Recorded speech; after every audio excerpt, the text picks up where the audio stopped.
A photograph shows a person sitting at a laptop that is open to eBay. He is holding a member's loyalty credit card in his hand. Exhibit 11.1 Credit, Hamza Butt, Attribution Generic 2 CC BY. Learning Outcomes. After reading this chapter, you should be able to answer these questions.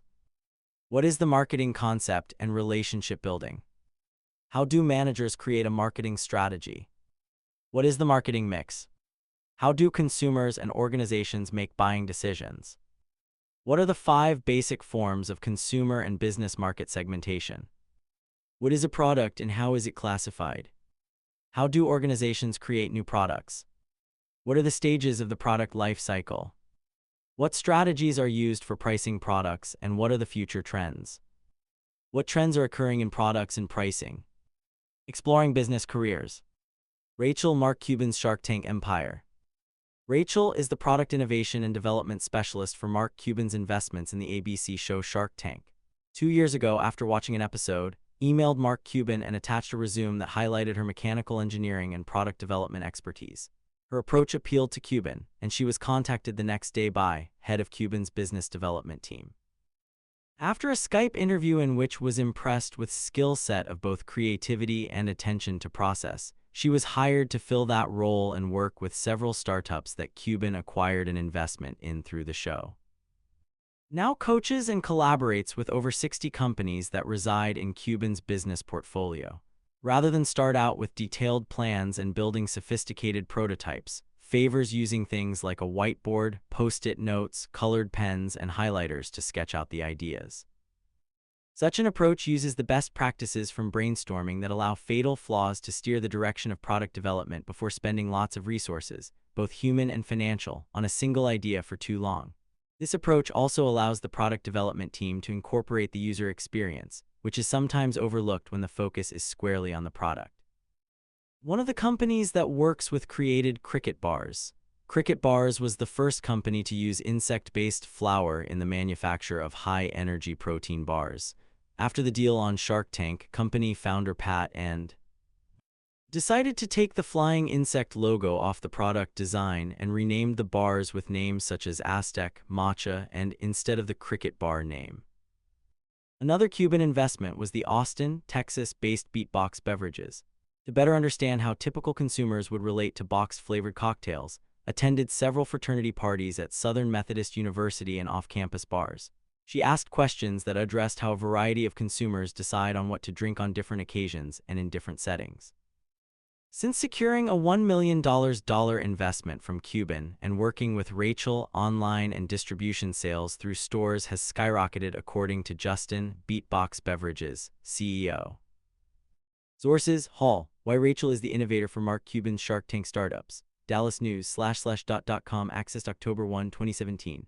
About Us //.com accessed October 1, 2017. The Story //.com accessed October 1, 2017. Teddy Shark Tank's Biggest Deals and How They Panned Out. NerdWallet //.com January 9, 2015. Marketing plays a key role in the success of businesses. It is the task of marketing to generate sales for the firm. Sales revenue, in turn, pays workers' salaries, buys supplies, covers the costs of new buildings and equipment, and hopefully enables the company to earn a profit. This chapter looks at the nature of marketing and the creation of product and pricing strategies to meet customers' needs.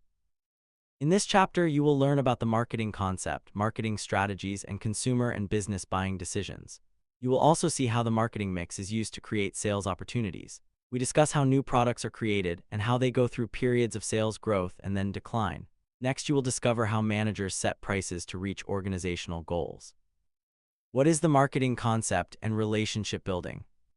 Marketing is the process of getting the right goods or services or ideas to the right people at the right place, time, and price, using the right promotion techniques, and utilizing the appropriate people to provide the customer service associated with those goods, services, or ideas. This concept is referred to as the right principle and is the basis of all marketing strategy.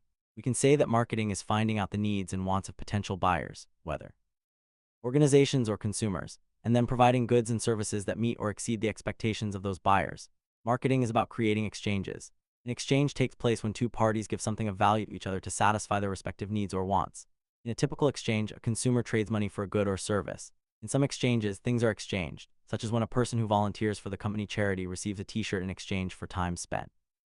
One common misconception is that some people see no difference between marketing and sales. They are two different things that are both part of a company's strategy. Sales incorporates actually selling the company's products or service to its customers, while marketing is the process of communicating the value of a product or service to customers so that the product or service sells. To encourage exchanges, marketers follow the right principle. If a local Avon representative doesn't have the right lipstick for a potential customer when the customer wants it at the right price, the potential customer will not exchange money for a new lipstick from Avon. Think about the last exchange purchase you made. What if the price had been 30% higher? What if the store or other source had been less accessible? Would you have bought anything? The right principle tells us that marketers control many factors that determine marketing success. Most successful organizations have adopted the marketing concept. The marketing concept is based on the right principle. The marketing concept is the use of marketing data to focus on the needs and wants of customers in order to develop marketing strategies that not only satisfy the needs of the customers, but also accomplish the goals of the organization. An organization uses the marketing concept when it identifies the buyer's needs and then produces the goods, services, or ideas that will satisfy them using the right principle. The marketing concept is oriented toward pleasing customers, be those customers organizations or consumers, by offering value. Specifically, the marketing concept involves the following: focusing on the needs and wants of the customers so the organization can distinguish its product S from competitors' offerings. Products can be goods, services, or ideas. Integrating all of the organization's activities, including production and promotion, to satisfy these wants and needs. Achieving long-term goals for the organization by satisfying customer wants and needs legally and responsibly. Today, companies of every size in all industries are applying the marketing concept. Enterprise Rent-A-Car found that its customers didn't want to have to drive to its offices.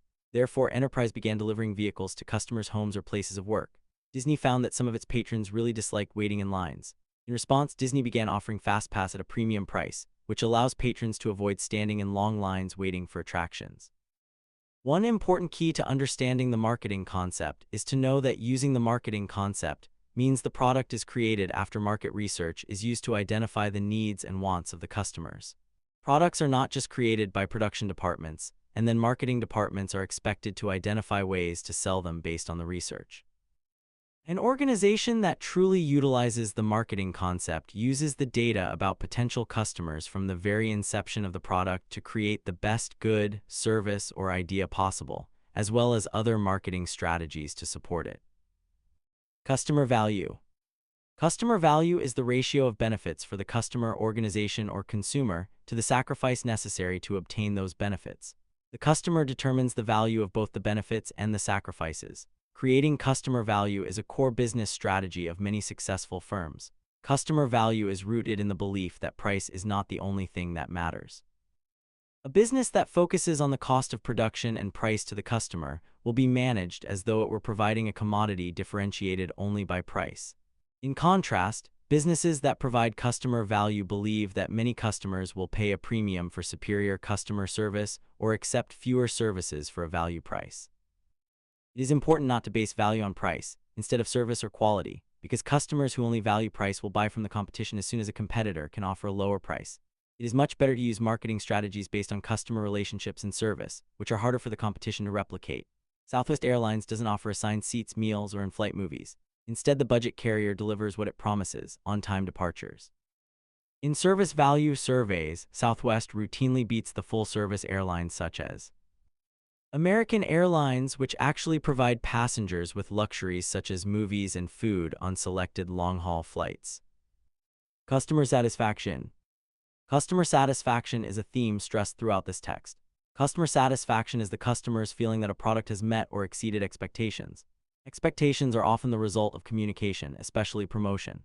Utilizing marketing research to identify specific expectations and then crafting marketing strategy to meet or exceed those expectations is a major contributor to success for an organization. Consistently wins awards for its outstanding customer satisfaction. J.D. Power surveys car owners 2 years after they make their purchase. Its customer satisfaction survey is made up of 4 measures that each describe an element of overall ownership satisfaction at 2 years: vehicle quality, reliability, vehicle appeal, ownership costs, and service satisfaction from a dealer. Continues to lead the industry and has been America's top-ranked vehicle for 5 years in a row. A photograph shows a car whose paint appears like the skin of a gecko. Large lettering reads, and there is a decal of the gecko on the window. Exhibit 11.2. The major auto insurer with the scaly mascot famously boasts a 97% customer satisfaction rating. Although the firm's claim may be exaggerated a bit, consumers get the message that delivers quality insurance coverage at low prices. In what way does the company's quirky and ubiquitous advertising, in which customers claim to have saved a bunch of money on car insurance by switching to influence customer service expectations? Credit Mike Attribution 2 Generic CC by 2. Building relationships. Relationship marketing is a strategy that focuses on forging long-term partnerships with customers. Companies build relationships with customers by offering value and providing customer satisfaction. Once relationships are built with customers, customers tend to continue to purchase from the same company, even if the prices of the competitors are less or if the competition offers sales promotions or incentives. Customers, both organizations and consumers, tend to buy products from suppliers whom they trust and feel a kinship with, regardless of offerings of unknown competitors. Companies benefit from repeat sales and referrals that lead to increases in sales, market share, and profits. Costs fall because it is less expensive to serve existing customers than to attract new ones. Focusing on customer retention can be a winning tactic. Studies show that increasing customer retention rates by 5% increases profits by anywhere from 25 to 95% too. Customers also benefit from stable relationships with suppliers. Business buyers have found that partnerships with their suppliers are essential to producing high-quality products while cutting costs. Customers remain loyal to firms that provide them greater value and satisfaction than they expect from competing firms. Frequent buyer clubs are an excellent way to build long-term relationships. All major airlines have frequent flyer programs. After you fly a certain number of miles, you become eligible for a free ticket. Now, cruise lines, hotels, car rental agencies, credit card companies, and even mortgage companies give away airline miles with purchases. Consumers patronize the airline and its partners because they want the free tickets. Thus, the program helps to create a long-term relationship with and ongoing benefits for the customer. Southwest Airlines carries its loyalty program a bit further than most. Members get birthday cards, and some even get profiled in the airline's in-flight magazine. Concept check. Explain the marketing concept. Explain the difference between customer value and customer satisfaction. What is meant by relationship marketing? How do managers create a marketing strategy? What is marketing strategy? Marketers use a number of different tools to develop the products or services that meet the needs and wants of their customers, provide excellent value for the customers, and satisfy those customers. Marketing strategy is really 5 different components of marketing. These components are traditionally called the 4 of marketing. However, this chapter includes an additional component, people, to create a new total of 5. They are the methods, tools, and processes used by marketers to develop and market products. In Chapter 12, we will analyze an additional P, packaging, but will continue to refer to these components as 5. These 5 tools are also called the marketing mix. These are the 5. Product, something offered in exchange and for which marketing actions are taken and marketing decisions made. Products can be goods, physical things such as smartphones, or services, such as the telecommunications that must be used for a smartphone to work, or ideas, such as the thought that being constantly connected through telecommunications is absolutely crucial in today's society. All products have both tangible and intangible aspects. Price, something given in exchange for a product. Price may be monetary or such as waiting in long lines for a restaurant or giving blood at the local blood bank. Price has many names such as rent, fees, charges, and others. Place, some method of getting the product from the creator of the product to the customer. Place includes a myriad of important tasks: transportation, location, supply chain management, managing each entity that deals with the product in its route to the buyer, online presence, inventory, and atmospherics, how the office, store, or even the website looks. Promotion, methods for informing and influencing customers to buy the product. Promotion includes several different components: traditional advertising, sales promotion, public relations, personal selling, social media, and e-commerce. Promotion is often mistaken for marketing because it is the most visible part of marketing. However, marketing encompasses much more than just promotion. People, methods of utilizing organization employees to support the marketing strategies of the company. All products have both tangible and intangible aspects. People as a marketing strategy are crucial to the development of the product's intangible aspects. Marketers utilize the tools of marketing strategy to develop new products and sell them in the marketplace. But marketers cannot create products in isolation. Marketers must understand and consider all aspects of the external environment in order to create marketing programs, plans that will be successful in the current market and in future markets. Thus, many organizations assemble a team of specialists to continually collect and evaluate environmental information, a process called environmental scanning. The goal in gathering the environmental data is to identify current and future market opportunities and threats. Computer manufacturers understand the importance of environmental scanning to monitor rapidly changing consumer interests. Since the invention of the personal computer, PC, computer technicians and other enthusiasts have taken two things for granted. Processor speeds will grow exponentially, and PCs will become indistinguishable from televisions. The result of this will be convergence, which means that the digital industry manufacturers of computers, smartphones, and other mobile devices will merge together with entertainment, such as television, radio, streaming video, and the internet. This convergence is already creating great opportunities for new products, watches that have both computers and cell phones in them. Cell phones used to download videos not available except by independent entertainment producers, who are not affiliated with traditional media, such as Amazon and Google. One clear winner in this new world so far is Apple, which has leveraged its computer platform to make it easy and fashionable for consumers to become experts in the digital age. Apple has capitalized on this through the development of iTunes, the iPhone and iPads, and the iWatch. Apple sells almost as many iPads per quarter as it does computers, and it certainly sells a massive number of iPhones. Wants in on this business badly, but decided to shift its loyalty to Apple, so it doesn't have much leverage just now. The other company to watch over the next few years is, which has doubled its efforts to make its consumer electronics offerings strong competition to Apple products. Finally, the device-free streaming services such as Amazon Music, Pandora, and have provided competition to Apple while restoring profitability to the music industry. 3. In general, 6 categories of environmental data shape most marketing decisions. Cultural social forces include such factors as the buying behaviors of specific cultures and subcultures, the values of potential customers, the changing roles of families, and other societal trends such as employees working from home and flexible work hours. Demographic forces include such factors as changes in the ages of potential customers, e.g., baby boomers, millennials, birth and death rates, and locations of various groups of people. Economic forces include such factors as changing incomes, unemployment levels, inflation, and recession. Technological forces include such factors as advances in telecommunications and computer technology. Political and legal forces include such factors as changes in laws, regulatory agency activities, and political movements. Competitive forces include such factors as new and shifting competition from domestic and foreign-based firms. Defining the target market. Marketers develop the information about the environment to get a clear picture of the total market for the product, including environmental factors. Once the marketers understand the various environmental factors, specific target markets must then be chosen from the total market. Marketers focus on providing value for a well-defined target market or target markets. The target market is the specific group of customers, which could be organizations or individual consumers, toward which a firm directs its marketing efforts. Quaker Oats targets its grits to blue-collar consumers in the South. Williams has several different types of stores, each geared toward a distinct target market. Pottery Barn for upscale home furnishings. Its specialty stores, West Elm, Mark & Graham, and Rejuvenation, that specialize in jewelry and other accessories, and home improvement and furnishings that are affordable and sustainable. These target markets are all part of the overall retail market for housewares and lifestyle. Identifying a target market helps a company focus its marketing efforts on those who are most likely to buy its products or services.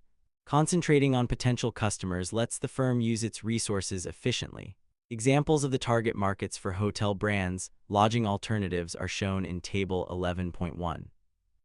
Examples of target markets for hotel brands. Price range target market.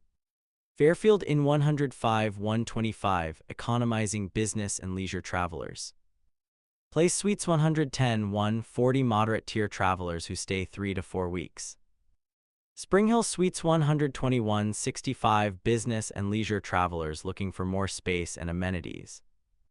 Courtyard 121-70, travelers seeking quality and affordable accommodations designed for the road warrior.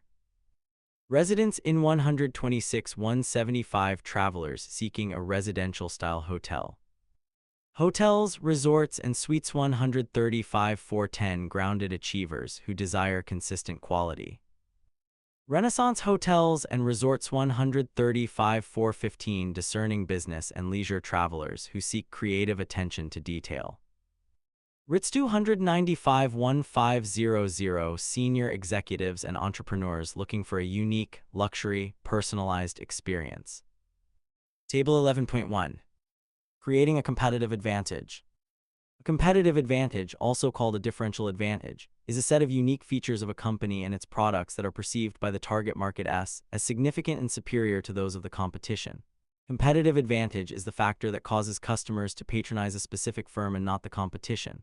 There are 4 types of competitive advantage: cost, product differentiation, service differentiation, and niche. Cost competitive advantage. A firm that has a cost competitive advantage can produce a product or service at a lower cost than all its competitors while maintaining satisfactory profit margins. Firms become cost leaders by obtaining inexpensive raw materials, making plant operations more efficient, designing products for ease of manufacture, controlling overhead costs, and avoiding marginal customers. Over time, the cost competitive advantage may fail. Typically, if one firm is using an innovative technology to reduce its costs, then other firms in the industry will adopt this technology and reduce their costs as well. For example, Bell Labs invented fiber optic cables that reduced the cost of voice and data transmission by dramatically increasing the number of calls that could be transmitted simultaneously through a 2-inch cable. Within 5 years, however, fiber optic technology had spread through the industry, and Bell Labs lost its cost competitive advantage. Firms may also lose their cost competitive advantage if competing firms match their low costs by using the same lower-cost suppliers. Therefore, a cost competitive advantage may not offer a long-term competitive advantage. Product differentiation competitive advantage. Because cost competitive advantages are subject to continual erosion, other types of competitive advantage tend to provide a longer-lasting competitive advantage.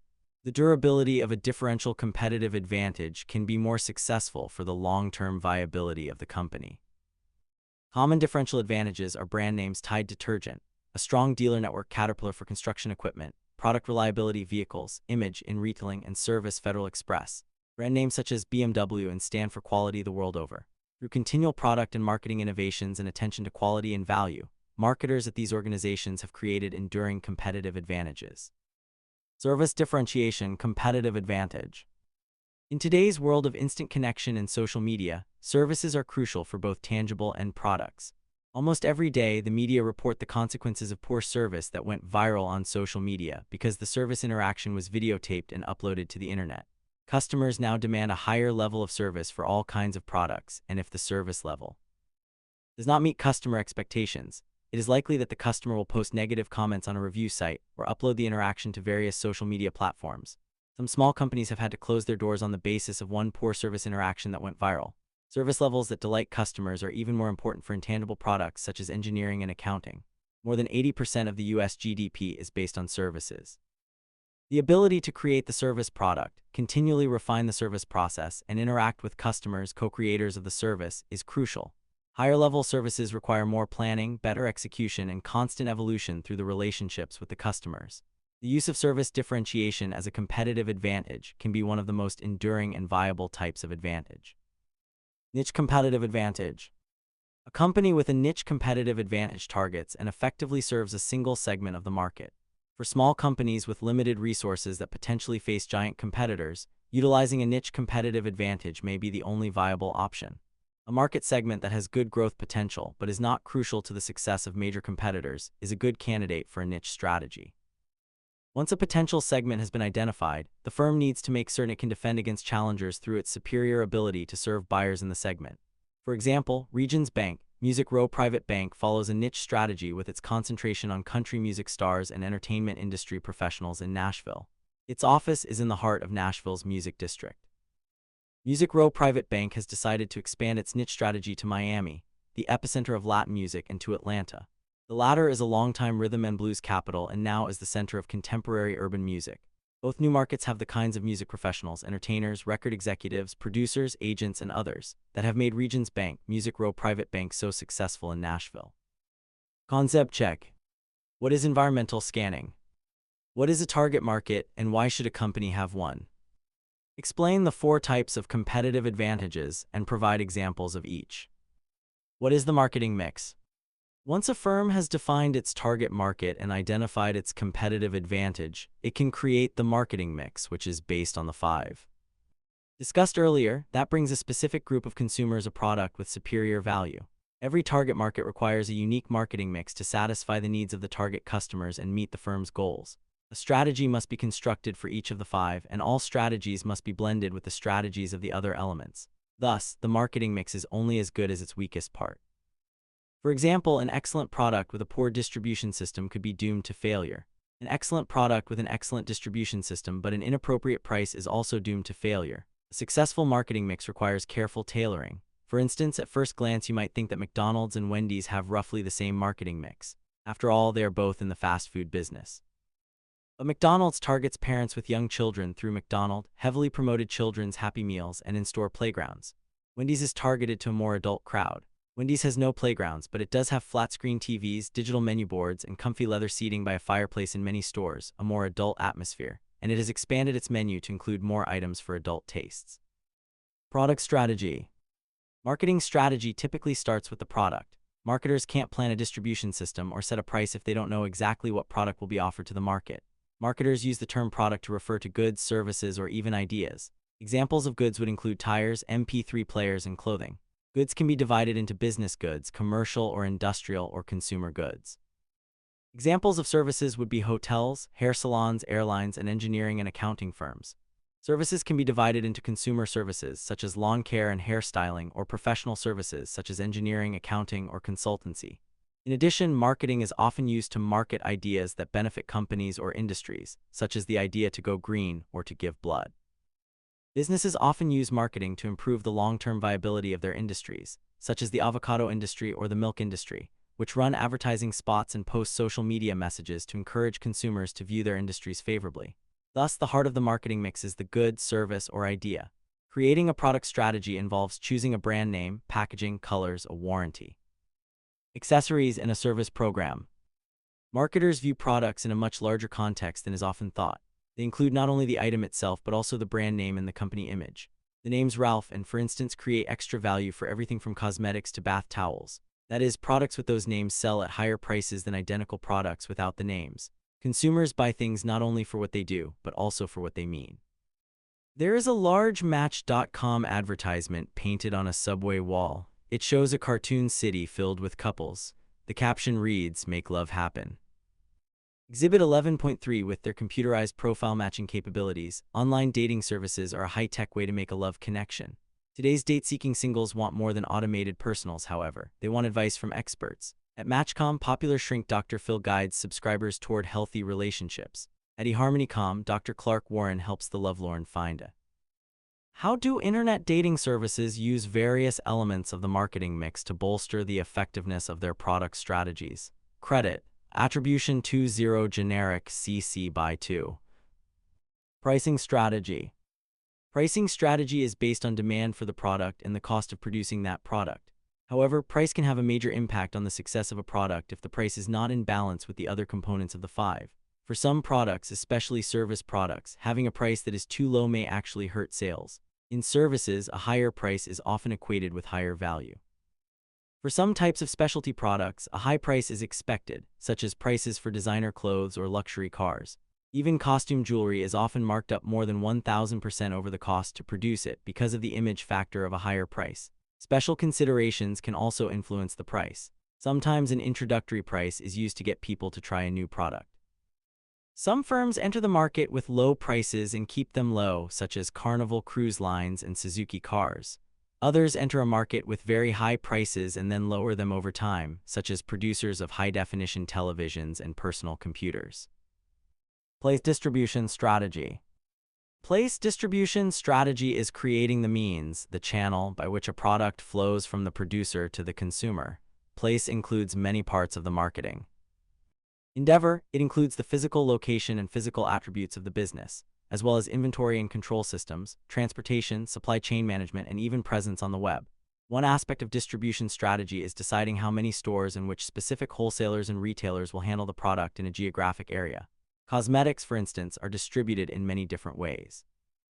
Avon has a sales force of several 100,000 representatives who call directly on consumers, and Lauder are distributed through selected department stores. CoverGirl and use mostly chain drugstores and other mass merchandisers.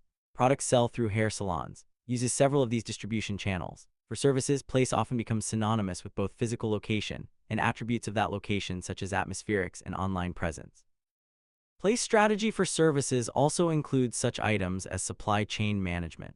An example would be that an engineering firm would develop offices with lush interiors to denote success and would also have to manage the supplies for ongoing operations such as the purchase of computers for computer-aided drafting. Promotion strategy. Many people feel that promotion is the most exciting part of the marketing mix.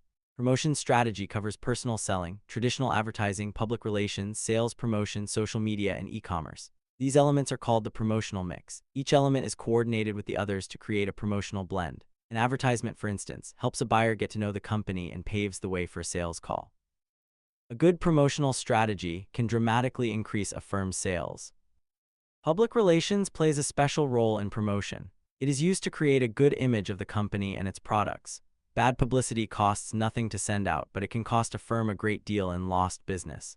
Public relations uses many tools, such as publicity, crisis management strategy, and in-house communication to employees.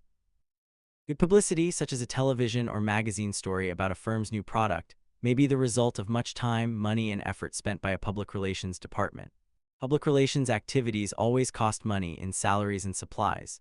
Public relations efforts are the least controllable of all the tools of promotion, and a great deal of effort in relationship building is required to develop the ongoing goodwill and networking that is needed to enhance the image of a company. Sales promotion directly stimulates sales. It includes trade shows, catalogs, contests, games, premiums, coupons, and special offers. It is a direct incentive for the customer to purchase the product immediately. It takes many forms and must adhere to strict laws and regulations. For example, some types of contests and giveaways are not allowed in all the states within the United States. McDonald's discount coupons and contests offering money and food prizes are examples of sales promotions. Social media is a major element of the promotion mix in today's world. Most businesses have a corporate website, as well as pages on different social media sites such as Facebook and Twitter. Social media is more powerful as a channel for getting the company's message out to the target market or general public than traditional advertising, especially for some target markets. Companies and even individuals can use social media to create instant branding. E-commerce is the use of the company website to support and expand the marketing strategies of the five. It can include actual order online capabilities, create online communities, and be used to collect data from both existing and potential customers. Some e-commerce websites offer free games and other interactive options for their customers. All of this activity helps to build and strengthen the long-term relationships of customers with the company. Not-for-profit marketing. Profit-oriented companies are not the only ones that analyze the marketing environment, find a competitive advantage, and create a marketing mix. The application of marketing principles and techniques is also vital to not-for-profit organizations. Marketing helps not-for-profit groups identify target markets and develop effective marketing mixes. In some cases, marketing has kept symphonies, museums, and other cultural groups from having to close their doors. In other organizations, such as the American Heart Association, marketing ideas and techniques have helped managers do their jobs better. In the private sector, the profit motive is both an objective for guiding decisions and a criterion for evaluating results. Not-for-profit organizations do not seek to make a profit for redistribution to owners or shareholders. Rather, their focus is often on generating enough funds to cover expenses or generating enough funds to expand their services to assist more people. For example, the Methodist Church does not gauge its success by the amount of money left in offering plates. The Museum of Science and Industry does not base its performance evaluations on the dollar value of tokens put into the turnstile. An organization such as the American Red Cross raises funds to provide basic services, but if enough funds are raised beyond just the amount to cover expenses, those funds are used to expand services or improve current services. Concept check. What is meant by the marketing mix? What are the components of the marketing mix? How can marketing techniques help not-for-profit organizations? How do consumers and organizations make buying decisions? An organization that wants to be successful must consider buyer behavior when developing the marketing mix. Buyer behavior is the actions people take with regard to buying and using products. Marketers must understand buyer behavior, such as how raising or lowering a price will affect the buyer's perception of the product and therefore create a fluctuation in sales, or how a specific review on social media can create an entirely new direction for the marketing mix based on the comments, buyer behavior input of the target market. To understand buyer behavior, marketers must understand how customers make buying decisions. Consumers and businesses have processes for making decisions about purchases. These decision-making processes are affected by cultural, social, individual, and psychological factors. The consumer decision-making process has several steps, which are shown in Exhibit 11.4. A circle has arrows connecting to a 5-step process. The circle is labeled as follows. Cultural, social, individual, and psychological factors affect all steps. Each step flows into the next. Step 1, need recognition. Step 2, information search. Step 3, evaluation of alternatives. Step 4, purchase. Step 5, post-purchase behavior. Exhibit 11.4, Consumer Purchase Decision-Making Process, Attribution. Copyright Rice University, Open, under CC BY 4 license. The process starts with need recognition. Need recognition could be as simple as running out of coffee. Need recognition could also take place over several months, such as when repeated car repairs influence a consumer to make a decision to buy a new car. Step 1 in Exhibit 11.4. Next, the buyer gathers information. If the consumer is making a decision to purchase a house, they might research information about financing, available homes, styles, locations, and so forth. Step 2. Once the consumer has gathered the information, he or she must evaluate alternatives. Step 3.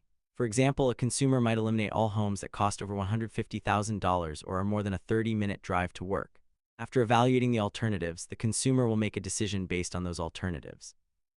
Then the consumer makes the purchase decision, the decision to buy or not to buy. Step 4. Finally, the consumer assesses the decision itself and his or her satisfaction with the purchase, which would include not only the home but the buying experience as well. Step 5. Influences on consumer decision-making. Cultural, social, individual, and psychological factors have an impact on consumer decision-making from the time a person recognizes a need through post-purchase behavior. We will examine each of these factors in more detail. It is important to understand the relevance of these influences on consumer decision-making. Culture. Purchase roles within the family are influenced by culture. Culture is the set of values, ideas, attitudes, and symbols created to shape human behavior. Culture is the part of customs and traditions of a group of people that is transformed into its art, food, costumes, clothing, architecture, and language, as well as other unique manifestations of a specific group of related individuals. Culture is environmentally oriented. For example, the nomads of Finland have developed a culture for Arctic survival. Similarly, the natives of the Brazilian jungle have created a culture suitable for jungle living. Culture, by definition, is social in nature. It is human interaction that creates values and prescribes acceptable behavior. Culture gives order to society by creating common expectations. Sometimes these expectations are into law. For example, if you come to a red light, you stop the car. In some cultures, a young man undergoes a special rite of passage from youth into adulthood, such as a bar mitzvah in Jewish culture. In other cultures, young women have a rite of passage, but young men do not, such as in Hispanic culture. As long as a value or belief meets the needs of society, it will remain part of the culture. If it is no longer functional, the value or belief fades away. For example, the value that very large families are good is no longer held by a majority of Americans. This is because most Americans live in an urban rather than a rural environment, and children are no longer needed to perform farm chores. Social factors.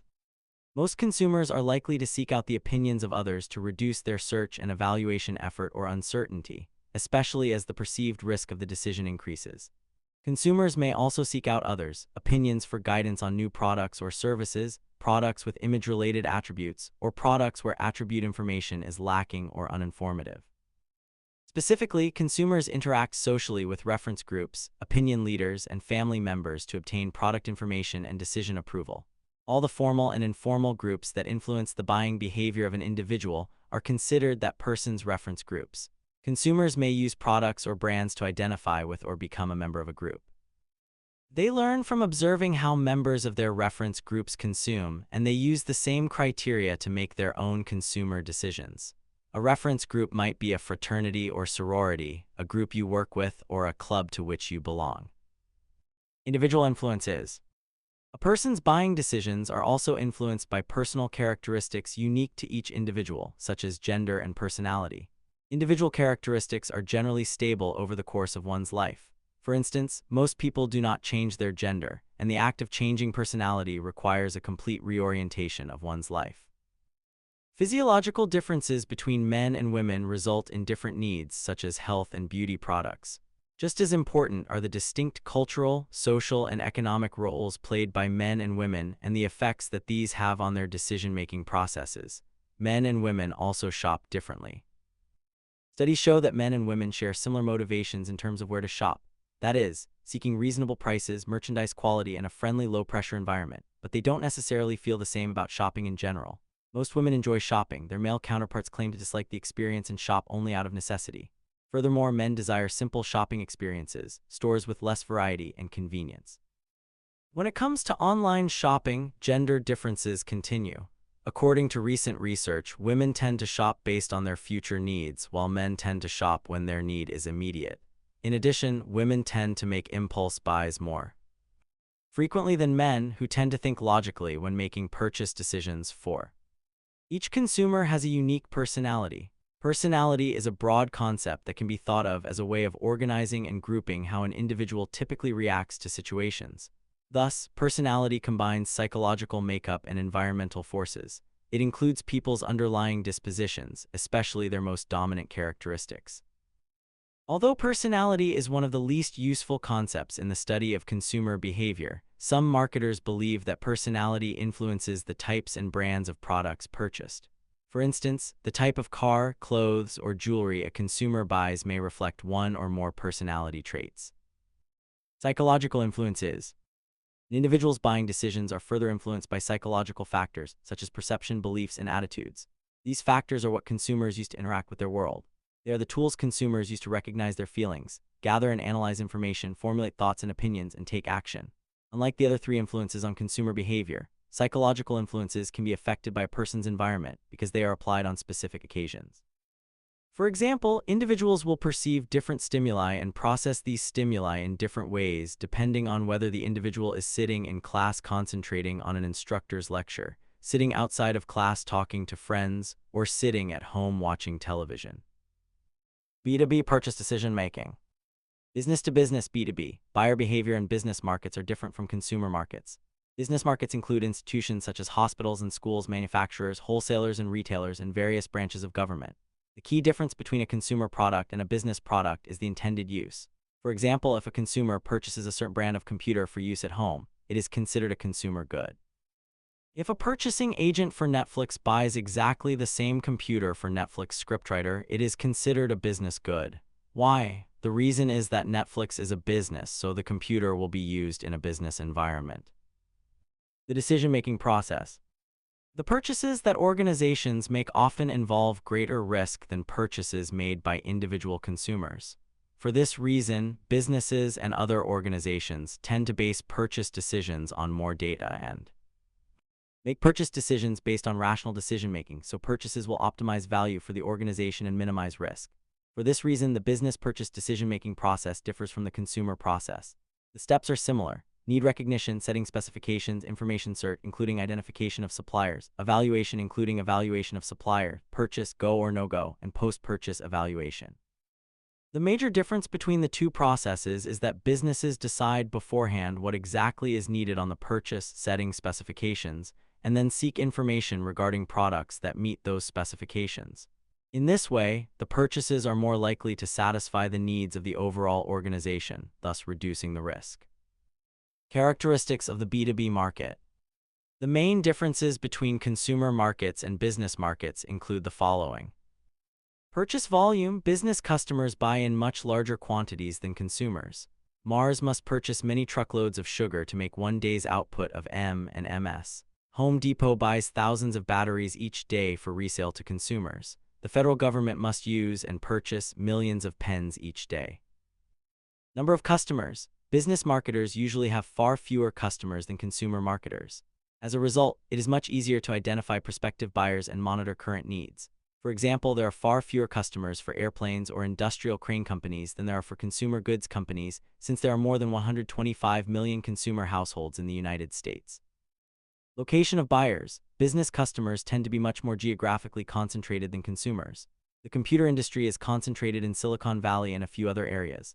Aircraft manufacturing is found in Seattle, Washington, St. Louis, Missouri, and Dallas-Fort Worth, Texas. Suppliers to these manufacturers often locate close to the manufacturers to lower distribution costs and facilitate communication. Direct distribution. Business sales tend to be made directly to the buyer because such sales frequently involve large quantities or custom-made items such as heavy machinery. Consumer goods are more likely to be sold through intermediaries such as wholesalers and retailers. Concept check. Explain the consumer purchase decision-making process. Explain the differences between the business purchase decision-making process and the consumer purchase. Decision-making process. How do business markets differ from consumer markets? What are the 5 basic forms of consumer and business market segmentation? Most organizations cannot target the total market for a specific product. For each separate part of the market that an organization wants to target, a marketing mix, a set of 5 PS must be created.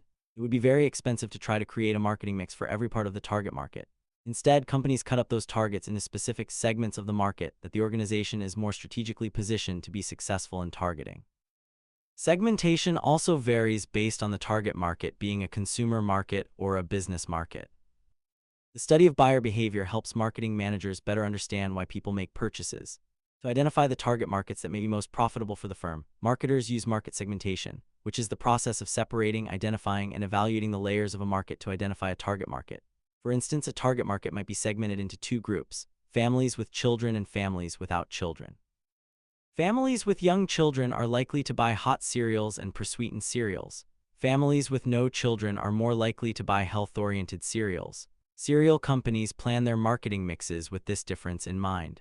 A business market may be segmented by large customers and small customers or by geographic area. The 5 basic forms of consumer market segmentation are demographic, geographic, psychographic, benefit, and volume. Their characteristics are summarized in Table 11.2 and discussed in the following sections. Demographic segmentation. Demographic segmentation uses categories such as age, education, gender, income, and household size to differentiate among markets. This form of market segmentation is the most common because demographic information is easy to obtain. The U.S. Census Bureau provides a great deal of demographic data, especially about metropolitan areas. For example, marketing researchers can use census data to find areas within cities that contain high concentrations of high-income consumers, singles, blue-collar workers, and so forth. However, even though demographic information is easier to obtain than other types of information, it may not always be the best approach to segmentation because it is limited on what it can reveal about consumers. Forms of consumer market. Segmentation. Form general characteristics.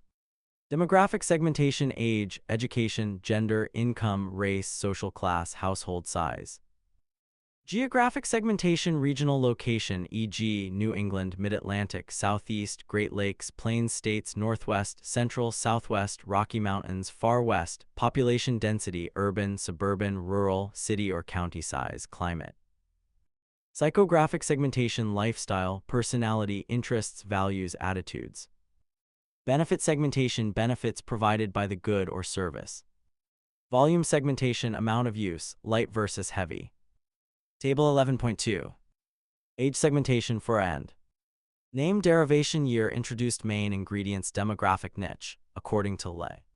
Little fried bits, Spanish, 1932. Corn, vegetable oil, salt, 33 to 51-year-old males, hunger satisfaction. Little bits of gold, 1964. Corn, vegetable oil, cheddar cheese, salt, teens, mostly males, bold and daring snacking. Little toasted bits, Spanish, 1981. White corn, vegetable oil, salt, upscale consumers born between 1946 and 1964, casual interaction through friends and family, a social food that brings people together. Table 11.3. Source, adapted from Lay website, accessed October 1, 2017. Many products are targeted to various age groups. Most music CDs, Pepsi, Coke, many movies, The Fit, and thousands of other products are targeted toward teenagers and persons under 25 years old. In contrast, most cruises, medical products, fine jewelry, vacation homes, Teslas, and denture products are targeted toward people 50 years old and up. An example of how Lay targets various age groups for three of its most popular products is shown in Table 11.3. Income is another popular way to segment markets. Income level influences consumers' wants and determines their buying power. Housing, clothing, automobiles, and alcoholic beverages are among the many markets segmented by income. Budget gourmet frozen dinners are targeted to lower-income groups, whereas the Sline and California Pizza Kitchen frozen pizzas are aimed at higher-income consumers. Geographic segmentation. Geographic segmentation means segmenting markets by region of the country, city or county size, market density, or climate. Market density is the number of people or businesses within a certain area. Many companies segment their markets geographically to meet regional preferences and buying habits. Pizza Hut, for instance, gives Easterners extra cheese, Westerners more ingredients, and Midwesterners both. Both Ford and Chevrolet sell more pickup trucks and truck parts in the middle of the country than on either coast. The well-defined pickup truck belt runs from the upper Midwest south through Texas and the Gulf states. Ford owns the northern half of this truck belt and Chevrolet the southern half. Psychographic segmentation. Race, income, occupation, and other demographic variables help in developing strategies but often do not paint the entire picture of consumer needs. Demographics provide basic data that can be observed about individuals, but psychographics provide vital information that is often much more useful in crafting the marketing message. Demographics provide the skeleton, but psychographics add meat to the bones. Psychographic segmentation is market segmentation by personality or lifestyle. People with common activities, interests, and opinions are grouped together and given a lifestyle name. For example, Harley-Davidson divides its customers into 7 lifestyle segments, from cocky misfits who are most likely to be arrogant troublemakers, to laid-back camper types committed to cycling and nature, to classy capitalists who have wealth and privilege. 2 different managers could be described by demographics as male managers 35 years old with $80,000 per year income. A marketer who just saw the demographics might create one advertisement to reach both of them. However, if the marketer knew that one of the managers was president of his homeowners association and captain of a rugby league team, and the other manager was a holder of opera season tickets and president of the Friends of the Public Library, the messages might be designed very differently in order to be more successful. Benefit segmentation. Benefit segmentation is based on what a product will do rather than on consumer characteristics. For years, Crest toothpaste was targeted toward consumers concerned with preventing cavities. Recently, Crest subdivided its market. It now offers regular Crest tartar control for people who want to prevent cavities and tartar buildup, Crest for kids with sparkles that taste like bubble gum, and another Crest that prevents gum disease. Another toothpaste Topol targets people who want whiter teeth without coffee, tea, or tobacco stains. Sensodyne toothpaste is aimed at people with highly sensitive teeth. Volume segmentation. The 5th main type of segmentation is volume segmentation, which is based on the amount of the product purchased. Just about every product has heavy, moderate, and light users as well as non-users. Heavy users often account for a very large portion of a product's sales. Thus, a firm might want to target its marketing mix to the heavy user segment. For example, in the fast food industry, the heavy user, a young single male, accounts for only 1 in 5 fast food patrons. Yet this heavy user makes over 60% of all visits to fast food restaurants. Retailers are aware that heavy shoppers not only spend more, but also visit each outlet more frequently than other shoppers. Heavy shoppers visit the grocery store 122 times per year, compared with 93 annual visits for the medium shopper. They visit discount stores more than twice as often as medium shoppers, and they visit convenience gas stores more than 5 times as often. On each trip, they consistently spend more than their medium shopping counterparts. Business market segmentation. Business markets are segmented differently than consumer markets. Business markets may segment based on geography, volume, and benefits, just as consumer markets are. However, organizations might also segment based on use of the product, such as a petrochemical company having one market segment for purchasers who use polyethylene for instrumentation panels, and one for purchasers who use polyethylene for car seats. Characteristics of purchasing function, such as purchasing committees, purchasing managers, or purchasing departments. Size of the client, one segment for large customers who have different needs than smaller customers. Or industry, such as segmenting food systems into restaurants or government agencies such as schools or military bases, as well as other considerations related to characteristics of business customers.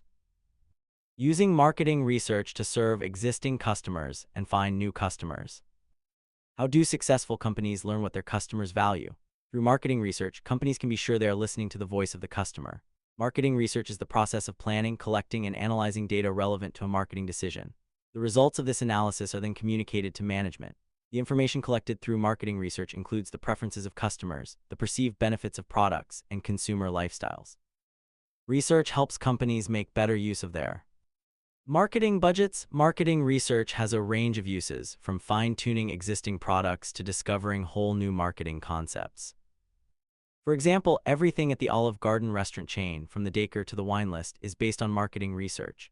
Each new menu item is put through a series of consumer taste tests before being added to the menu. Hallmark Cards uses marketing research to test messages, cover designs, and even the size of the cards. Hallmark's experts know which kinds of cards will sell best in which places. Engagement cards, for instance, sell best in the Northeast, where engagement parties are popular. Birthday cards for daddy sell best in the South because even adult Southerners tend to call their fathers daddy. Marketing research can use either primary data, where the organization actually gets the data and analyzes it, or secondary data, where the organization uses data that has already been developed and published by another entity and the organization is able to utilize the data for its own purposes. There are three basic research methods used for gathering primary data: survey, observation, and experiment. With survey research, data is gathered from respondents in person, through the internet, by telephone, or by mail to obtain facts, opinions, and attitudes. A questionnaire is used to provide an orderly and structured approach to data gathering. Face-to-face interviews may take place at the respondent's home, in a shopping mall, or at a place of business. Observation research is research that monitors respondents' actions without direct interaction. In the fastest-growing form of observation research, researchers use cash registers with scanners that read tags with barcodes to identify the item being purchased. Technological advances are rapidly expanding the future of observation research.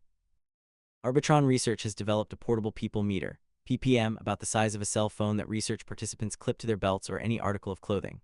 They agree to wear it during all waking hours. Before the study participants go to sleep, they put the PPM in a cradle that automatically sends data back to Arbitron, now Nielsen Audio. The PPM will tell the marketing research company exactly which television programs the person watched and for how long. It also records radio programs listened to, any web streaming, supermarket piped-in music, or any other electronic media that the research participant encountered during the day. 5. In the third research method, experiment, the investigator changes one or more variables: price, package, design, shelf space, advertising theme, or advertising expenditures, while observing the effects of those changes on another variable, usually sales.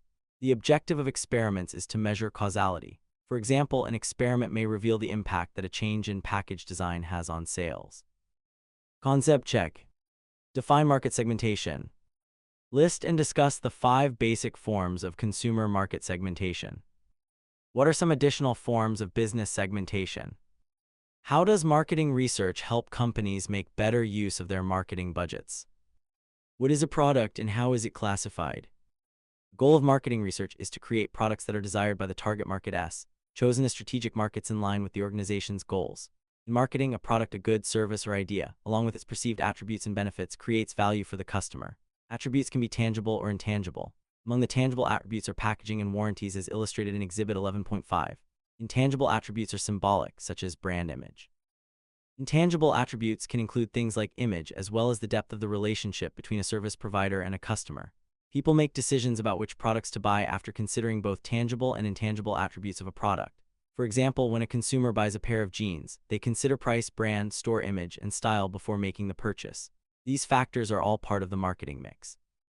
At the center of a circle is the product. Within the circle reads as follows: type of material, metal, plastic, cloth, size, shape, smell. There are concentric circles surrounding the product, and there are orbs attached to the circles. These are labeled as follows: image of retail store, warranty, color, packaging, instructions, image of brand, attachments, and service after sale. Exhibit 11.5. Tangible and intangible attributes of a product create value. Attribution. Copyright Rice University, Open, under CC BY 4 license. Classifying consumer products. Consumers are really buying packages of benefits that deliver value, which always includes some tangible aspects and some intangible aspects. The person who buys a plane ride on United Airlines is looking for a quick way to get from one city to another, the benefit. Providing this benefit requires a tangible part of the product, a plane, and an intangible part of the product, ticketing, maintenance, and piloting services. A person who purchases accounting services buys the benefit of having taxes completed on the correct tax form, tangible part of the service, and having the taxes prepared correctly by a trusted person, intangible part of the service. Marketers must know how consumers view the types of products their companies sell so that they can design the marketing mix to appeal to the selected target market. To help them define target markets, marketers have devised product categories. Products that are bought by the end user are called consumer products. They include electric razors, sandwiches, cars, stereos, magazines, and houses. Consumer products that get used up, such as Nexus shampoo and Lay's potato chips, are called consumer non-durables. Those that last for a long time, such as Whirlpool washing machines and Apple computers, are consumer durables. Another way to classify consumer products is by the amount of effort consumers are willing to make to acquire them. The four major categories of consumer products are unsought products, convenience products, shopping products, and specialty products, as summarized in Table 11.4. Unsought products are products unplanned by the potential buyer or known products that the buyer does not actively seek. Convenience products are relatively inexpensive items that require little shopping effort. Soft drinks, candy bars, milk, bread, and small hardware items are examples. Consumers buy them routinely without much planning. This does not mean that such products are unimportant or obscure. Many, in fact, are well known by their brand names, such as Pepsi-Cola, Pepperidge Farm Breads, Domino's Pizza, Sure Deodorant, and UPS Shipping. In contrast to convenience products, shopping products are bought only after a brand-to-brand and store-to-store comparison of price, suitability, and style. Examples are furniture, automobiles, a vacation in Europe, and some items of clothing. Convenience products are bought with little planning, but shopping products may be purchased after months or even years of search and evaluation. Specialty products are products for which consumers search long and hard and for which they refuse to accept substitutes. Expensive jewelry, designer clothing, state-of-the-art stereo equipment, limited production automobiles, and gourmet restaurants fall into this category. Because consumers are willing to spend much time and effort to find specialty products, distribution is often limited to one or two sellers in a given region, such as Neiman Marcus, Gucci, or a Porsche dealer. Classification of consumer products by the effort expended to buy them.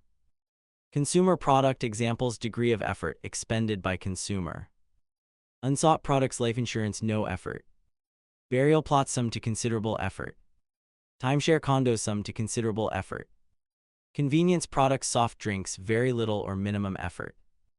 Bread, very little or minimum effort. Milk, very little or minimum effort. Coffee, very little or minimum effort.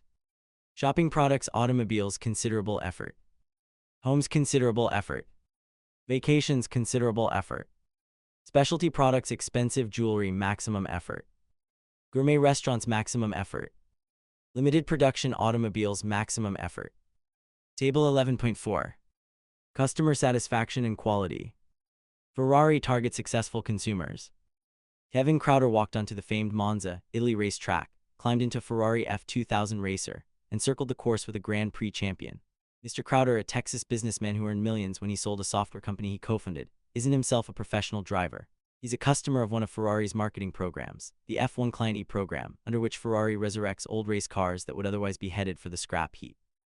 Instead, it sells them for $1 million or more, along with the chance to drive them with a professional pit crew's help. Ferrari has long built its business around exclusivity. It limits production to around 4,500 to 5,000 cars a year at around $180,000 and up. Some customers pay additional money to race these street cars against fellow owners at company-sponsored Ferrari Challenge events. The F1 Client E program adds a super premium service by giving people a chance to drive the same Ferraris used in Formula One, a series of auto races that are especially popular among Europeans. The program gives customers an experience they can't get elsewhere, says Ferrari CEO Dieter Nachtel. Mr. Nachtel says that the brand experience is very much related to the ownership experience. It's about driving in the experience of the car while doing it in a community of like-minded people. This is why we organize track days and tour in Italy with road tour in different countries. We can organize almost any experience with the car. What we offer to our customers is often a money-can't-buy experience. Critical thinking questions. For Mr. Crowder, the Ferrari is a specialty good. What kind of product would it be for you? Why? Do you think that Ferrari has done a good job of building brand loyalty? Could Ford do the same thing? Sources, Course Kleine, Overview http://races Ferrari. Accessed October 8, 2017. James Allen, Ferrari's F1 Kleine is the world's ultimate used car buying program. CarBuzz http://www.carbuzz. Accessed October 8, 2017. Jonathan Ho, Ferrari celebrates 70 years. Luxio http://www.luxio.com July 13, 2017. Jonathan Welsh, checkered flag past helps Ferrari unload a fleet of used cars. The Wall Street Journal, January 11, 2005 pp. A1, A10. Classifying business products. Products bought by businesses or institutions for use in making other products are called business products. These products can be commercial, industrial, or services products. A commercial product would be an 18-wheeler truck used by a major transportation company as part of the business. An industrial product might be a major robotics installation in a state-of-the-art manufacturing facility. A services product for business might be telecommunications consulting for a large corporation setting up offices in Singapore. Business products are classified as either capital products or expense items. Capital products are usually large, expensive items with a long lifespan. Examples are buildings, large machines, and airplanes. Expense items are typically smaller, less expensive items that usually have a lifespan of less than a year. Examples are printer cartridges and paper. Industrial products are sometimes further classified in the following categories. Installations. These are large, expensive capital items that determine the nature, scope, and efficiency of a company. Capital products such as General Motors truck assembly plant in Fort Wayne, Indiana, represent a big commitment against future earnings and profitability. Buying an installation requires longer negotiations, more planning, and the judgments of more people than buying any other type of product. Accessories. Accessories do not have the same long-run impact on the firm as installations, and they are less expensive and more standardized, but they are still capital products. Minolta photocopy machines, HP laptops, and smaller machines such as Black & Decker table drills and saws are typical accessories. Marketers of accessories often rely on well-known brand names and extensive advertising as well as personal selling. Component parts and materials. These are expense items that are built into the end product. Some component parts are custom-made, such as a drive shaft for an automobile, a case for a computer, or a special pigment for painting U.S. Navy harbor buoys. Others are standardized for sale to many industrial users. Intel's chip for PCs and cement for the construction trade are examples of standardized component parts and materials. Raw materials. Raw materials are expense items that have little or no processing and are used to create a final product. Examples include lumber, copper, and zinc. Supplies. Supplies do not become part of the final product. They are bought routinely and in fairly large quantities. Supply items run the gamut from pencils and paper to paint and machine oil. They have little impact on the firm's long-run profits. Pens, Champion copier paper, and machine oil are typical supply items. Services. These are expense items used to plan or support company operations, for example, janitorial cleaning and management consulting services. Concept check. What is a product? What are the classes of consumer products? Explain how business products are classified. How do organizations create new products? New products pump life into company sales, enabling the firm not only to survive but also to grow. Companies like Allegheny Ludlam Steel, Dow Chemicals, Samsung Electronics, Campbell Soup Foods, and Stryker Medical Products get most of their profits from new products. Companies that lead their industries in profitability and sales growth get a large percentage of their revenues from products developed within the last 5 years. A recent McKinsey survey found that 94% of top executives believed that their company's innovation approach and process needed to be updated, signaling how important new products are as the lifeblood of a company. 6. Marketers have several different terms for new products, depending on how the product fits into a company's existing product line. When a firm introduces a product that has a new brand name and is in a product category new to the organization, it is classified as a new product. New flavor, size, or model using an existing brand name in an existing category is called a line extension. Diet Cherry Coke and Caffeine-Free Coke are line extensions. The strategy of expanding the line by adding new models has enabled companies like Seiko watches, Kraft cheeses, Oscar Mayer lunch meats, and Sony consumer electronics to tie up a large amount of shelf space and brand recognition in a product category. Crayola now offers Crayola Bubble Bath Shampoo. Services companies also develop new products, new services based on market research, or make changes in ongoing services. Services companies can often introduce and adapt their products faster than companies that manufacture goods because service delivery can be more flexible and changes can often be made immediately. Due to this, customers often expect and require immediate improvements to services. How new products are developed. Developing new products is both costly and risky, especially for companies that sell products that are goods. New product failure rates for household and grocery products can approach 80%. Overall, companies report that only 3% of their products exceed their initial sales targets in year one. Even companies such as Facebook, which launched Facebook Home in 2013 at an initial price of $99 per year, have experienced new product failures. 7 industrial goods failure rates tend to be lower than those for consumer goods. To increase their chances for success, most firms use the following product development process, which is also summarized in Exhibit 11.6.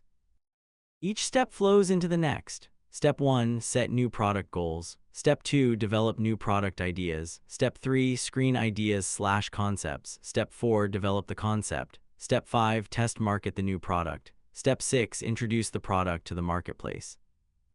Exhibit 11.6 steps to develop new products that satisfy customers. Attribution. Copyright Rice University, OpenStax, under CC by 4 license. Set new product goals. New product goals are usually stated as financial objectives. For example, a company may want to recover its investment in 3 years or less, or it may want to earn at least a 15% return on the investment. Non-financial goals may include using existing equipment or facilities. Develop new product ideas. Smaller firms usually depend on employees, customers, investors, and distributors for new ideas. Larger companies use these sources in more structured marketing research techniques, such as focus groups and brainstorming. A focus group consists of 8 to 12 participants led by a moderator in an in-depth discussion on one particular topic or concept. The goal of focus group research is to learn and understand what people have to say and why. The emphasis is on getting people to speak at length and in detail about the subject at hand. The intent is to find out how they feel about a product, concept, idea, or organization, how it fits into their lives, and their emotional involvement with it. Focus groups often generate excellent product ideas. A few examples of focus group influence products are the interior design of the Toyota RAV4, Stick-Ups room deodorizers, Swiffer Wet Jet, and Wendy's salad sensations. In the business market, machine tools, keyboard designs, aircraft interiors, and backhoe accessories evolved from focus groups. Brainstorming is also used to generate new product ideas. With brainstorming, the members of a group think of as many ways to vary a product or solve a problem as possible. Criticism is avoided, no matter how ridiculous an idea seems at the time. The emphasis is on sheer numbers of ideas. Evaluation of these ideas is postponed to later steps of development. Screen ideas and concepts. As ideas emerge, they are checked against the firm's new product goals and its long-range strategies. Many product concepts are rejected because they don't fit well with existing products. Needed technology is not available. The company does have enough resources, or the sales potential is low. Develop the concept. Developing the new product concept involves creating a prototype of the product, testing the prototype, and building the marketing strategy. Building the marketing strategy means developing a test set of 5 PS. The type and amount of product testing varies depending on such factors as the company's experience with similar products, how easy it is to make the item, and how easy it will be for consumers to use it. If Kraft wanted to develop a new salad dressing flavor, the company would benefit from the fact that the company already has a lot of experience in this area. The new dressing will go directly into advanced taste tests and perhaps home use tests. To develop a new line of soft drinks, however, Kraft would most likely do a great deal of testing. It would study many aspects of the new product before actually making it. While the product is tested, the marketing strategy is refined. Channels of distribution are selected, pricing policies are developed and tested, the target market is further defined, and demand for the product is estimated. Management also continually updates the profit plan. As the marketing strategy and prototype tests mature, a communication strategy is developed. A logo and package wording are created. As part of the communication strategy, promotion themes are developed and the product is introduced to the sales force. Test market the new product. Test marketing is testing the product among potential users. It allows management to evaluate various strategies and to see how well the parts of the marketing mix fit together. Few new product concepts reach this stage. For those that pass this stage, the firm must decide whether to introduce the product on a regional or national basis. Companies that don't test market their products run a strong risk of product failure. In essence, test marketing is the acid test of new product development. The product is put into the marketplace, and then the manufacturer can see how it performs against the competition. Introduce the product. A product that passes test marketing is ready for market introduction, called rollout, which requires a lot of logistical coordination. Various divisions of the company must be encouraged to give the new item the attention it deserves. Packaging and labeling in a different language may be required. Sales training sessions must be scheduled, spare parts inventoried, service personnel trained, advertising and promotion campaigns readied, and wholesalers and retailers informed about the new item. If the new product is to be sold internationally, it may have to be altered to meet the requirements of the target countries. For instance, electrical products may have to run on different electrical currents. For services companies, the new product development process is similar, but developing the prototype can take less time and resources. It will mean developing the service and training service personnel on the new service in order to test it in the market. The role of the product manager. When a new product enters the marketplace in large organizations, it is often placed under the control of a product or brand manager. A product manager develops and implements a complete strategy and marketing program for a specific product or brand of product. Some companies may have numerous brands of the same type of product, such as many versions of laundry soap, each with different target markets, brand names, and attributes. Product management first appeared at Procter & Gamble in 1929. The new company soap Camay was not doing well, so a young Procter & Gamble executive was assigned to devote his exclusive attention to developing and promoting this product. He was successful, and the company soon added other product managers. Since then, many firms, especially consumer products companies, have set up product management organizations. Concept check. How do companies organize for new product development? What are the steps in the new product development process? How does new product development differ for services companies? Explain the role of the product manager. What are the stages of the product life cycle? Product managers create marketing mixes for their products as they move through the life cycle. The product life cycle is a pattern of sales and profits over time for a product, ivory dishwashing liquid, or a product category, liquid detergents. As the product moves through the stages of the life cycle, the firm must keep revising the marketing mix to stay competitive and meet the needs of target customers. Stages of the life cycle. As illustrated in Exhibit 11.7, the product life cycle consists of the following stages. Introduction. When a product enters the life cycle, it faces many obstacles.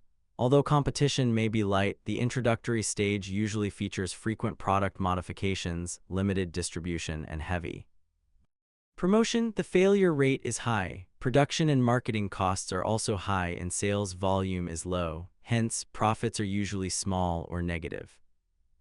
Growth. If a product survives the introductory stage, it advances to the growth stage of the life cycle. In this stage, sales grow at an increasing rate, profits are healthy, and many competitors enter the market. Large companies may start to acquire small pioneering firms that have reached this stage. Emphasis switches from primary demand promotion to aggressive brand advertising and communicating the differences between brands. For example, the goal changes from convincing people to buy flat-screen TVs to convincing them to buy Sony versus Panasonic or Sharp. The graph shows sales and profits along the vertical left side. Moving left to right, there are columns and represent time moving. These are labeled introduction, then growth, then maturity, then decline. Below the graph, there are products labeled, each corresponding to one of the stages or columns above. In the introduction phase, sales or profits are low, money can be in the minus. Product is shown as airwaves, vapor release chewing gum, a nasal decongestant. Next, in the growth phase, the sales and profits increase. This is shown as an internet security software. Next, in the maturity phase, sales and profits are at their highest, and this is shown as Coca-Cola. The area between growth and maturity is a checkpoint. Next comes the decline, where total market sales drop as do total market profits. This is shown as CB radios. Exhibit 11.7 Sales and Profits during the Product Life Cycle. Attribution. Copyright Rice University, OpenStax under CC BY 4 license. Distribution becomes a major key to success during the growth stage as well as in later stages.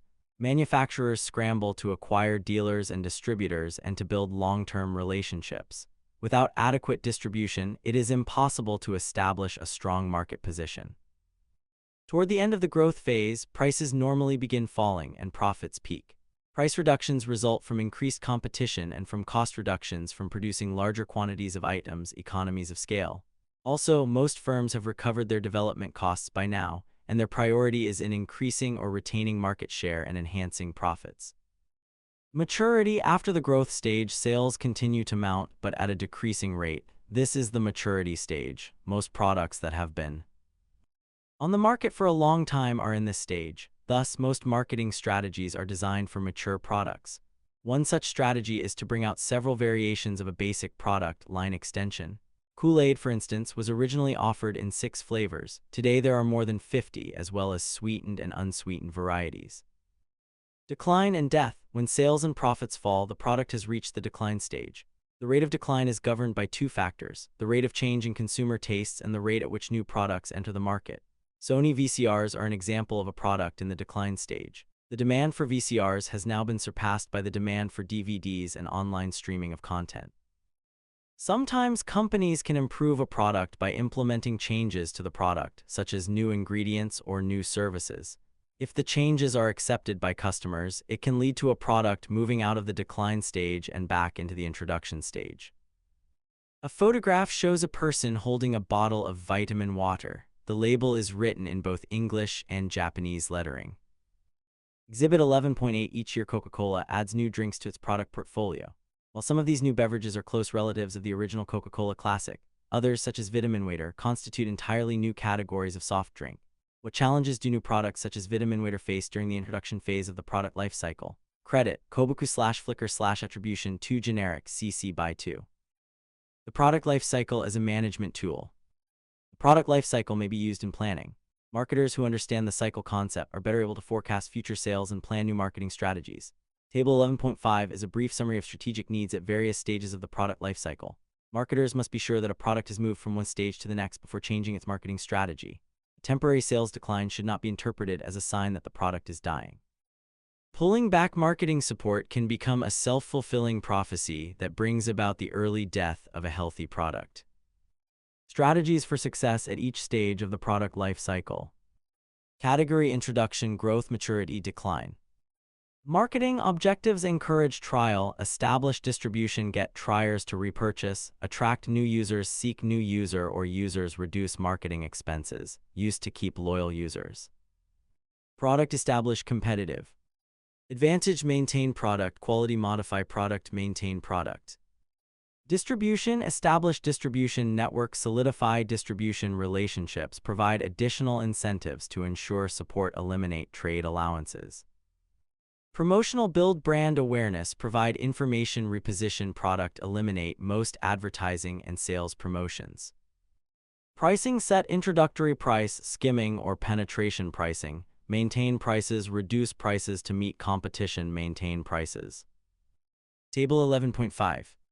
Concept check. What is the product life cycle? Describe each stage of the product life cycle. What are the marketing strategies for each stage of the product life cycle? What strategies are used for pricing products, and what are the future trends? An important part of the marketing planning process is setting the right price. Price is the perceived value that is exchanged for something else. Value in our society is most commonly expressed in dollars and cents. Thus, price is typically the amount of money exchanged for a product. Note that perceived value refers to the perception of the product's value at the time of the transaction. After a consumer has used a product, the consumer may decide that its actual value was less than its perceived value at the time it was purchased. The price paid for a product is based on the expected satisfaction that the customer will receive and not necessarily the actual satisfaction of the customer. Although price is usually a dollar amount, it can be anything with perceived value. When products are exchanged for each other, the trade is called barter. If a student exchanges this book for a math book at the end of the term, that student has engaged in barter. Pricing objectives. Price is important in determining how much a firm earns. The prices charged customers times the number of units sold equals the gross revenue for the firm. Revenue is what pays for every activity of the company: production, finance, sales, distribution, and so forth. The money that is left over, if any, is profit. Managers strive to charge a price that will allow the firm to earn a fair return on its investment and will maximize return on investment to the highest extent while still maintaining a fair return. The chosen price must be neither too high nor too low, and the price must equal the perceived value to target consumers. If consumers think the price is too high, sales opportunities will be lost. Lost sales mean lost revenue. If the price is too low, consumers may view the product as a great value, but the company may not meet its profit goals. Sometimes, as in the case of services, a price that is too low will cause the product to be viewed as less than credible and lose sales for the company. Product pricing. Managers use various pricing strategies when determining the price of a product, as this section explains. Price skimming and penetration pricing are strategies used in pricing new products. Other strategies such as leader pricing and bundling may be used for established products as well. Price skimming. The practice of introducing a new product on the market with a high price and then lowering the price over time is called price skimming. As the product moves through its life cycle, the price usually is lowered because competitors are entering the market. As the price falls, more and more consumers can buy the product. Recent examples are DVD players and flat-screen televisions. When they first came out, DVD players were priced at around $500, while flat-screen televisions were priced at over $1,000.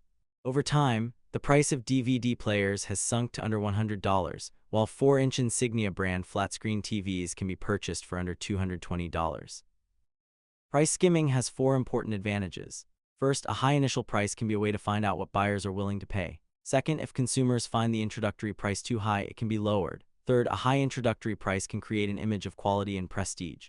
Fourth, when the price is lowered later, consumers may think they are getting a bargain. The disadvantage is that high prices attract competition. Price skimming can be used to price virtually any new products, such as high-definition televisions, new cancer drugs, and color computer printers. For example, the Republic of Tea recently launched Emperor's White Tea, which it says is among the rarest of teas. Because it is minimally processed, white tea is said to retain the highest level of antioxidants and has a lower caffeine content than black and green teas.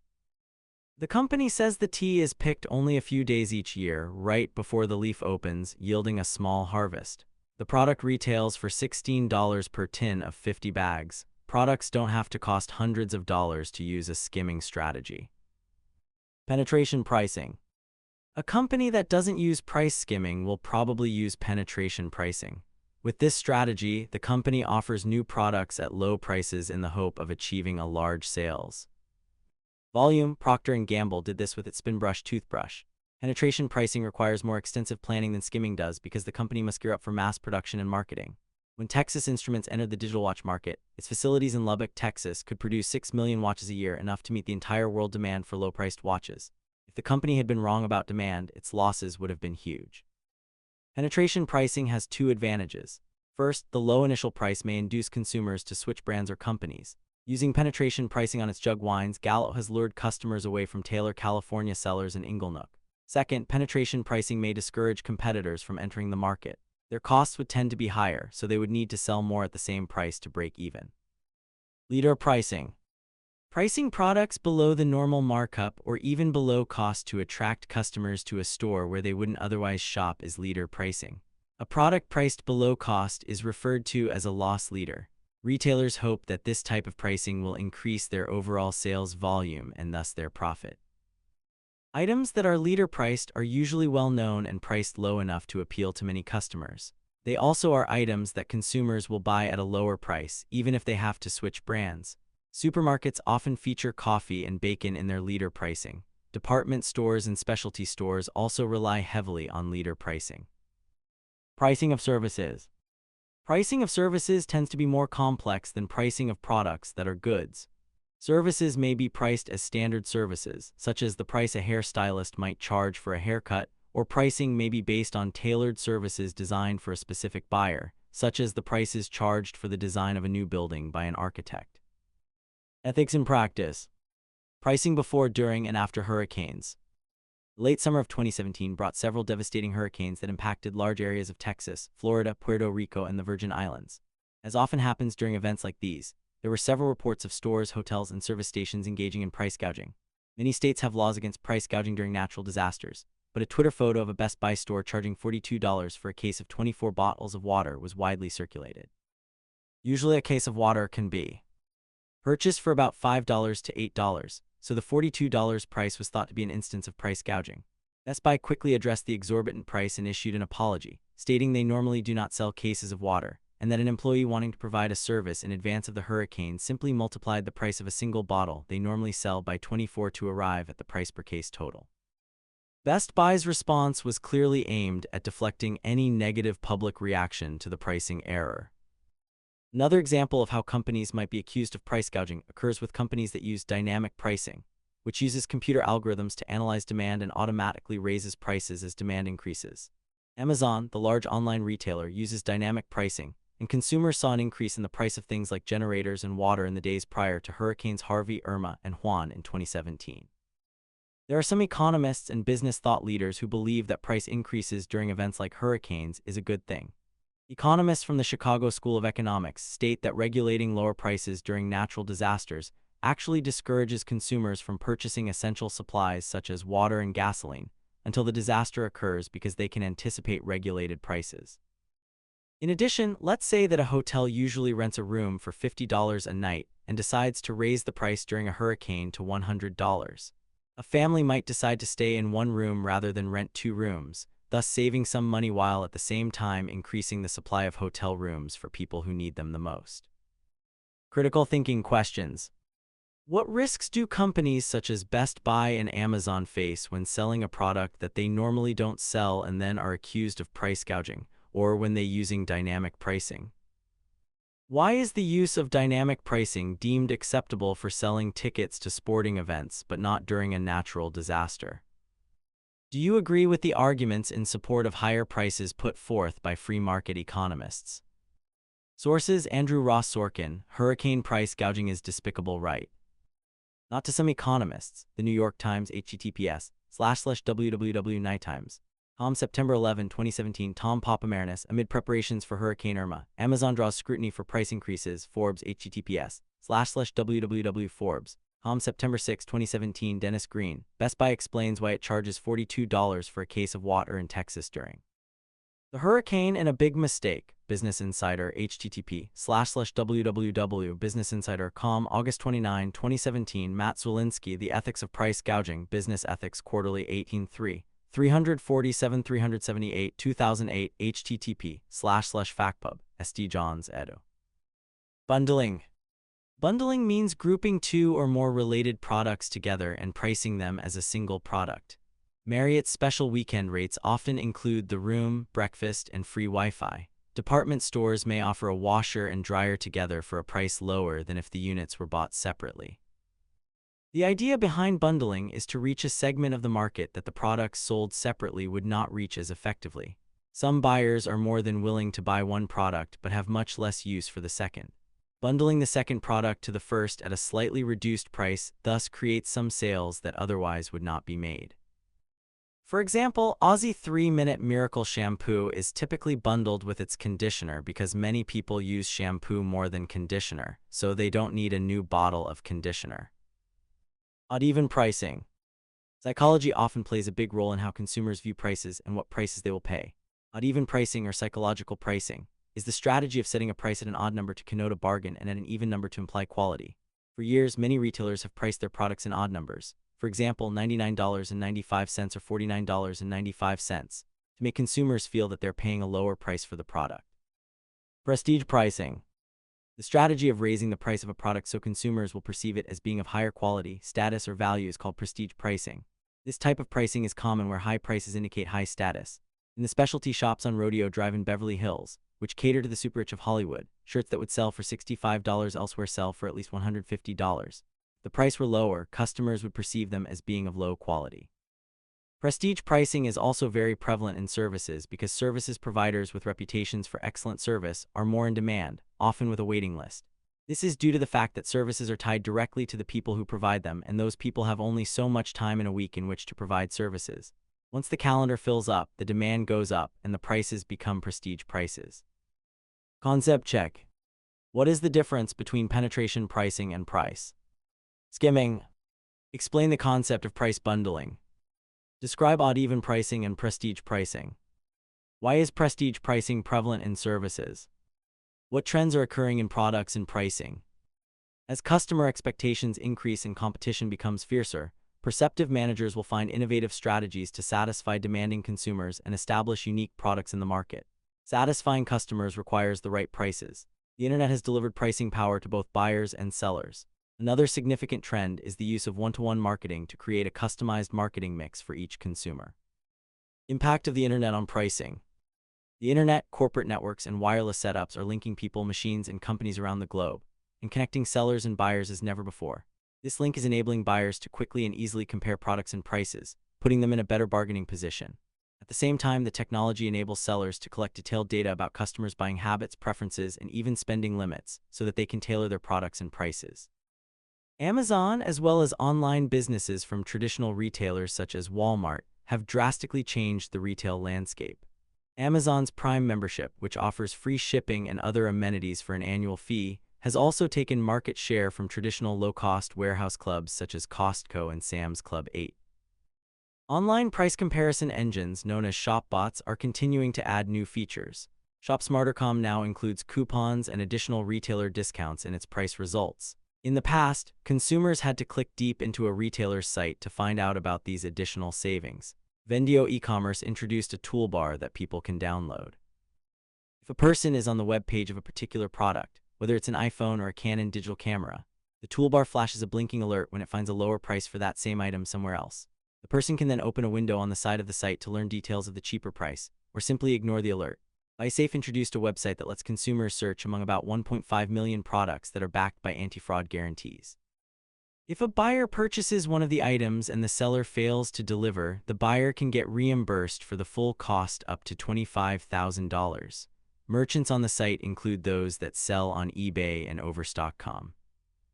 Use of these sites has boomed in the past few years as people have become more reliant on the web both as a research tool and as a place to shop. According to a recent survey, more than 90% of consumers have used a smartphone when comparison shopping in stores. Much of the growth has come from the more established sites such as Shopify, BizRate, and NextTag, as well as the shopping sections of Amazon, Microsoft's MSN, and Google. The big attraction with shopping comparison services, of course, is the hunt for a better bargain. Merchants like the sites because they help drive consumer spending. Consumers who use comparison shopping sites for product information or in-store discount coupons spend more than those who don't. 10. One-to-one marketing. One-to-one marketing is creating a unique marketing mix for every consumer. The key to creating one-to-one marketing is a good marketing database. The information contained in a marketing database helps managers know and understand customers and potential customers on an individual basis. A marketing database is a computerized file of customers and potential customers' profiles and purchase patterns. In the 1960s, network television enabled advertisers to get the same message to everyone simultaneously. Database marketing can get a customized individual message to everyone simultaneously through direct mail or through the internet. This is why database marketing is sometimes called micromarketing. Database marketing can create a computerized form of the old-fashioned relationship that people used to have with the corner grocer, butcher, or baker. A database is sort of a collective memory, says Richard G. Barlow, president of Frequency Marketing, Inc., a Cincinnati-based consulting firm. It deals with you in the same personalized way as a mom-and-pop grocery store where they knew customers by name and stocked what they wanted. You have also probably heard the term big data. Companies such as Facebook and Google can process information and then tailor information to provide marketers with higher probability targets. For instance, imagine that you and some friends are discussing a spring break vacation and you are searching for possible locations on the Florida Gulf Coast.